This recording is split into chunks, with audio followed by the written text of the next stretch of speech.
What's going on, everybody? Daniel here. Welcome back to the channel. Today I'm going to be taking you through an awesome bodyweight chest workout. It is great because it's simple, yet it's highly effective in targeting the vital components of calisthenics training. And like I said, guys, this is a bodyweight only workout. You don't need any weights whatsoever. Now, I promise you, if you do all these exercises with the recommended amount of rest and you do everything with correct form, by the end of the session, you're going to have destroyed the muscle fibers in your chest and gotten a great pump. That is my promise to you. Okay, so let's get straight into the workout. So what I've done with this workout is I've actually broken it up into 3 individual segments. Now, each segment actually targets a different component that is vital to calisthenics training and improving your calisthenics ability. Now, in section 1, we're going to work on mastering our form. In section 2, we're going to work on slow control of the movements, ensuring maximum time under tension. Section 3, we're going to be working on explosive power. Now, all 3 of these sections, as I said before, are very important in improving in calisthenics. Okay, so the first segment, like I said, we're going to be focusing on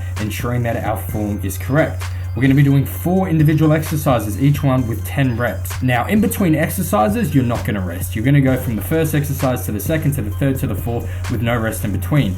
At the end of this first segment, you get 2 minutes rest in between the first and the second segment. The first exercise you're going to be doing is 10 regular push-ups. You want your arms to be about shoulder width apart and feet close together. Now, ensure that you're bracing your core throughout the motion, your back is straight, and your elbows are about 45 degrees. You don't want your elbows flared out too much or tucked in too tight. Now, keep your scapula back and your chest open as you go down, ensuring the tension stays on your chest. Go down to you're only a couple centimeters from the ground and then control the rep back up. That's 1 rep, you got 10 to do. Okay, moving on, no rest. The second exercise is decline push-ups. You can do this by stacking some things up together, or like you can see here, I'm just doing it on some stairs. People generally have a tendency to drop their butt when doing decline push-ups, so you need to ensure that your core is braced, your back stays flat, and you keep your form correct just like you did with the regular push-ups. Now, decline push-ups are significantly harder than normal push-ups. It places a lot more emphasis on the upper chest as gravity is working against you in a much harder way. Okay, moving on, no rest. Up next is incline push-ups,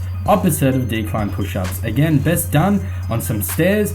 The one thing you want to ensure with this is that you keep your chest open, ensuring that the tension of the exercise is going to mainly be located in the lower chest this time. Again, control the rep, feel the burn, come down nice and low, and contract the chest to bring yourself back up. Okay, moving on to the final exercise in the first segment, diamond push-ups. Now, diamond push-ups are called diamond push-ups because of the positioning of your hands in this exercise. You need to ensure that your hands come together and form a diamond. Now, these are really great for loading up the triceps as well as targeting the inner part of the chest. Now, with diamond push-ups, you can actually come quite a little bit lower than with a standard push-up, so you want to be making sure you come down until your chest touches your hands, and then contract your muscles and come all the way back up. Now, you'll notice what I like to do is a slight pause at the top of the motion. By doing this, I can really focus on contracting the muscles and emphasizing the tension. Okay, good work. First segment is done, so give yourself 2 minutes rest, and then we're going to move on to the second segment. Like I said at the beginning of the video, the second segment is going to be focusing on slowing down the reps, controlling the form, and emphasizing time under tension. Okay, the first exercise in the second segment is going to be wide push-ups. Now, wide push-ups are great for targeting that outer upper part of the chest. Now, you want to ensure with your hand placement, you're going to go as wide as comfortably possible. And with your fingers, you actually want them slightly turned out, and that actually hits the muscle fibers of the chest a little bit better whilst taking off some pressure from the shoulders. Now, control the negative portion of the motion. That's the bit where you're going down. Control it nice and slow, and then bring yourself back up. That's 1 rep, you got to do 10. Okay, moving on, no rest. We're going to be moving to 10 inner elevated push-ups. Now, generally these are done using a soccer ball or a basketball, which is great because it activates the stabilizing muscles of the core as well. Unfortunately, I couldn't find a soccer or a basketball in my house, so I've actually gone and used a bowl. Now, keep in mind, if you're using something like a bowl, go for plastic, not glass, because if it breaks, you're going to get glass all up in your hands, which isn't good. Now, the smaller the object that you're holding, or the more prone to movement it is, the more your core is going to be utilized to stabilize your body. This is really going to help you focus on slowing down the motion and controlling it throughout the entire duration of the movement. Once you've done your 10 reps, we're going to be moving to our static holds. The first static hold we're going to be doing is a 15-second hold at 90 degrees in a regular push-up position. Everything I said about your regular push-up in regards to form still applies. You're going to go down until your elbows form about a 90-degree angle, and then you're going to hold that there. Now ensure that your scapula is back, your chest is open, so the tension is going to be emphasized on the chest. Once you've held for 15 seconds, you're going to move to a decline position. So just like with the regular decline push-up, you elevate your feet. Now keep in mind, the higher the elevation of the feet, the harder this is. So if you're finding it very difficult, you can actually just decrease the level of elevation. Now again, you're going to be holding this for 15 seconds. Once you've done your 15 seconds there is no rest. You're going to be moving to an incline push-up at 90 degrees for another 15-second hold. And when you finish the 15 seconds on the incline hold, that's segment 2 done. Give yourself another 2 minutes rest, and we're going to be moving on to segment 3. Okay, segment 3, we're going to be working on explosive power. Now, in order to do a lot of really difficult calisthenics motions, you need to incorporate that explosiveness. And this is something you have to specifically train for. This isn't going to develop overnight by itself. You've got to put in the time and the effort for it. So with that in mind, the first exercise we're going to be doing in segment 3 is 10 clap push-ups. So your positioning should be the exact same as your regular push-up. The only difference is once you've reached the bottom portion of the motion, you're going to push off the ground using all the power and energy you can muster and explode up. Once you've exploded up in the air, you're going to bring your hands together, clap them together, and then come back down and catch yourself and control the negative. Now, the more explosive force that you can generate at the bottom portion of the motion, the higher off the ground you're going to get, which gives you more time to be able to clap your hands and then position your hands back on the ground and catch yourself for the negative portion of the next rep.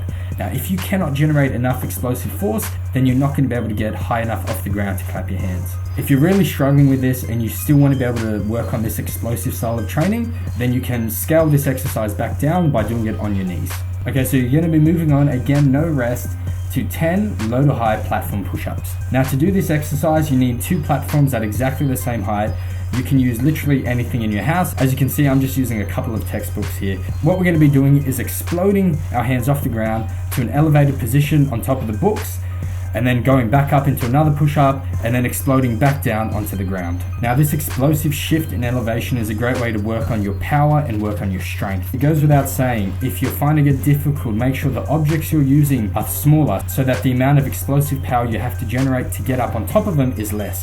If you're finding it easy, use bigger textbooks, use an encyclopedia, whatever you need to use to have a higher elevated platform, so you have to generate more force to get up there. Okay, once you've done that, we're going to be moving to the final exercise of the segment, and they're going to be 10 kneeling to 4 push-ups. Now, to do this, you're probably going to want some sort of gym mat or yoga mat so that it cushions your knees as well as your hands from the fall. So essentially what you're going to be doing is starting off in a kneeling position. You're then going to fall down into a push-up position, catching your body weight with your hands. And then using the momentum of the fall, you're going to explode off the ground back up into the kneeling position. Again, this is quite difficult because at this point, you're already extremely fatigued from the exercises you've already done, yet you still need to be able to generate enough force to push yourself back up from the ground all the way back up to the kneeling position. So once you've done your 10 reps of your kneeling to 4 push-ups, then you are done all 3 segments. Now, depending on your skill level, you can actually go back through all 3 segments again multiple times. So what I would suggest is resting up to 6 minutes and then going back through and doing it again a second or even a third time. Alright guys, that is the session done. The great thing about this session is that it actually targets 3 vital components to calisthenics. At the same time, it actually hits the upper, the middle, and the lower part of the chest. It is a really full and comprehensive session and a great way to target every single part of the chest. And if you throw this into your weekly training schedule, you're guaranteed to get results pretty soon. The other great thing about these exercises is that they can all be scaled. I was doing 10 reps, which is probably an intermediate level. If you're a beginner, you can scale it down to about 6 to 8 reps per exercise. If you're more advanced, take it up to about 12 to 15 reps. The other thing you can do is you can play around with the rest a little bit. You can shorten the rest, you can lengthen it, depending on your skill level. But that's it for this video, guys. I want to thank you all for watching. Hang around because we'll be back soon with another killer workout. See you soon. Yeah.